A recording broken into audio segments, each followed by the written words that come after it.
Well, I'll go ahead and start. I mean, tonight is something that's near and dear to me, and it's loving your wife. And obviously, in Vital Men, that's the second principle, loving your wife. I brought one of these T-shirts from a program I run with All Pro Dad, and it's not unreasonable to think that number one thing is loving your wife. And I'm going to start with you. Show a picture on the next one, Steve. There's my crew. Pretty awesome. As you can tell, I know what just went through your head. Boy, he married way over his head. Yes, I did. I married way over my head. And I'm going to tell you, it started with a flash. I knew immediately. Some of you might be in that boat. I saw her. I said, something different about this girl. And the pursuit began. And very quickly, within just a few months, I knew it was her. I proposed to her. Within a year, I was married to her. And then God started to bless us. Well, obviously, you can see I've got four boys. Big responsibility. I got Noah, Jackson, Max, and Ty. 12, 10, 7, and 5. The most important thing that I can do for those boys is to love their mom. One thing I'm going to share with you guys. You're going to see this a little bit throughout tonight. There's many times when God works in us. When we are weakest, He shows up. Going through this material and walking through loving my wife and reflecting about her and how I act towards her, the growth in our relationship, times that things might have been a little bit tough, and times that it's just been fine wine. It brings up emotions. So guys, I want a little bit of grace tonight, because I know when I was preparing to talk to you, one of the most important things was serving you and helping you also serve, if you currently obviously have a wife, pursuing a wife, had a wife, you know that just how precious that is. So a lot of times I know in me it stirs up a lot of emotion. If you'll switch to the next one. I think this is where I want to start. I do coaching at work, and I talk to a lot of men. And sometimes it's not so much how important what you do, but it is why you do it.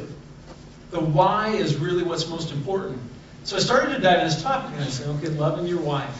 You take it for granted. You just think for face value, loving your wife. Why do we do it?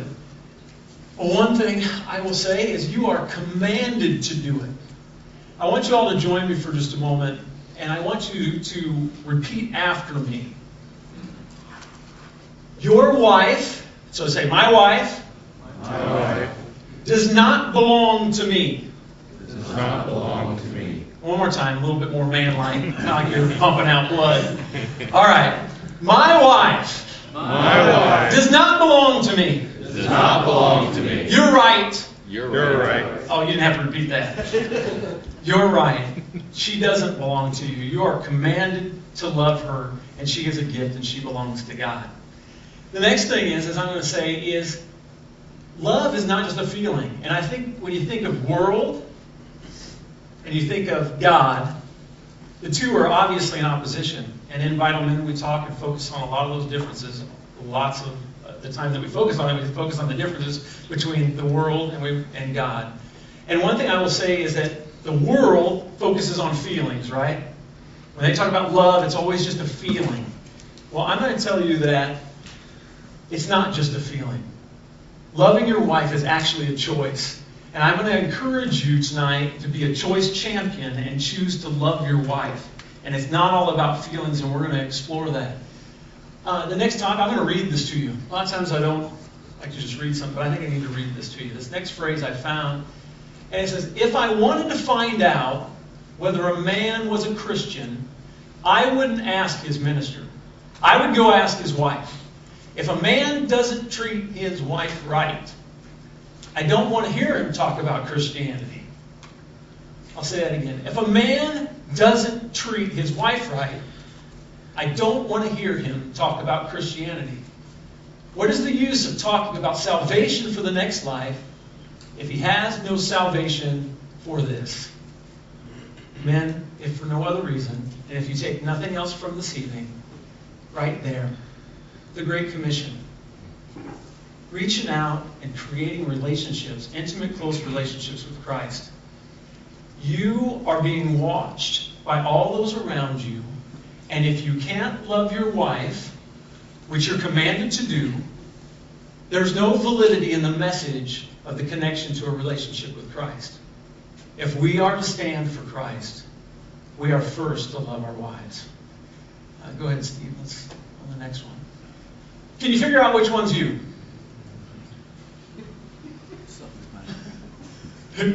Okay, so honestly, what was the first thing that came to mind when you looked at this pictorial? Accurate, wasn't it? That's accurate. I'll read 1 Peter 3:7. Live with her in an understanding way, since she is a woman. You know why that was put in the Bible? For the very pictorial that one has a lot of buttons and one doesn't. Very simple. I've heard that phrase, why can't women just think like men? There is a very good image to burn into your brains. There's more complexities. And I think that as we begin to unpack some of the things of communication, we understand that you can't interpret things the way that women interpret it. We don't feel like they feel. Go ahead, Steve. Go on the next slide. This is where I want to go. Where I'm going to go with this is that God has a perspective and God has a vision for how we are to love our wife. And I think really when you think of attitudes and emotions and how you approach your spouse, it really is from a basis of perspective. What's inside your heart from the inside out affects your actions and even more importantly your reactions. Tonight, has anybody ever seen that roast show where they sit a guy down and they roast him? Guys, I'm taking you on a personal roast tonight. Tonight is a time for me to share with you a journey of sometimes doing real good, sometimes not doing so good. But ultimately the commitment to the commandment that no matter what, I am going to love my wife. I am going to be teachable. I'm going to work at it. I'm going to prepare, and I'm going to do that great. So the first part, I'm going to talk about perspective. Mia is my wife's name. Don't look at Mia as Mia, but look at Mia and see the awesome power that God's love that lives inside of her. She doesn't belong to me. If your wife belongs to God, how would you treat something that belongs to God? She's God's. Do we treat our wives as if she belongs to God? Sometimes, yeah. Sometimes I need a lot of improvement. But if I can train myself from the heart, from the inside out, ingrained that she is God's, that changes the game, doesn't it? Changes how I'm going to react to her. Changes how I'm going to speak to her. It just ultimately changes how I treat her. Celebrate those differences. I mean, these next phrases, guys, read up there with me. Nurturing, caring, thoughtful, generous, affectionate, romantic, gentle. Those are not terms commonly used with men. We got man words, we got woman words. Typically, on the feminine side of it, those are associated with women. Celebrate those. It's the differences between men and women. You saw the dials? You can either struggle against or you can celebrate those differences that reside in our lives. The next topic is one flesh. That's the way we were designed. It was intended. God created us to come as two and to become one. If you are one flesh, men, we are to treat our wives as we treat ourselves. We're one. Her body, your body. Your hearts, you are one. Steve, go ahead and go to the next. As my wife Mia informed me, which I had not thought, that is a dirtle. I am someone who visuals One of the gifts God gave me is when I talk or I'm interacting with guys, I have big pictures. I'm a picture guy. Pictures come into my head, analogies come into my head, and I see things through pictures and events and happenings. That's just how I work. A dirtle. Sometimes we bite. Sometimes we run and hide. Sometimes we bark a lot. But something about this picture just grabbed me. I went by it and I said, you know what, men? Too many times we're like a dirtle. And so I'm going to talk to you, I just mentioned about one flesh. We're to be one with our wives. 5 ways that I have really, from introspection, looked at that cause a destruction of that oneness. And we're going to break that down tonight. And first I'll just go ahead and read them. Escalation, invalidation, negative interpretations, withdrawal and avoidance, and sexual impurity. Steve, go ahead and go to the next one. And we're going to break each one down this evening. James 1:19, listening and doing. My dear brothers, take note of this. Everyone should be quick to listen, slow to speak, and slow to become angry. Men, we are trained to be tough. We are trained to be physical. As we've grown up, I think one of the most dangerous emotions, as I talk to brothers, I talk to men, I talk to myself, the escalation of anger is something that men typically have to deal with. I get angry. I get angry. And what God tells us is when you get angry, you need to be prepared to deal with that. A mature, disciplined man does not allow your anger to get the best of you. And typically, when anger gets the best of you, it usually comes out in words and in actions, and usually the victim is your wife.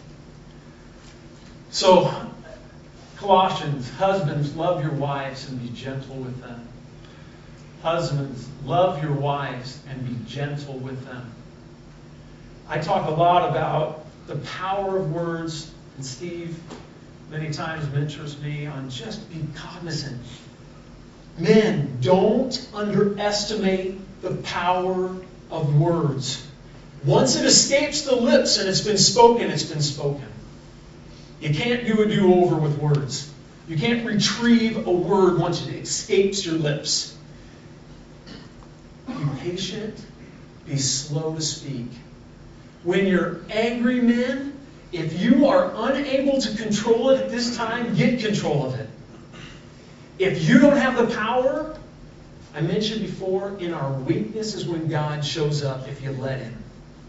Seek God. I'm going to tell you right now, emotional, fiery, straight up in your face, competitive, go-getter, that's me. I have anger. How do I control it? I control it by seeking God. Bookending my days, starting my day in prayer and saying, God, I struggle with anger. Things make me angry. Soften my heart. Give me wisdom and discernment of those things that trigger that. Give me a different perspective. When we talked about our perspective towards our wives, give me that perspective to see you living in the heart of my wife so that I'll celebrate the differences and any of the little details that potentially would trigger me into anger. I don't want to be angry. You tell me I need to love her and care for her and be tender and gentle. Things that aren't naturally taught and celebrated as being a man. But men tonight, let me encourage you. Your wife does not want a man of this world. Your wife does not want a man of this world. She wants a man who is tender.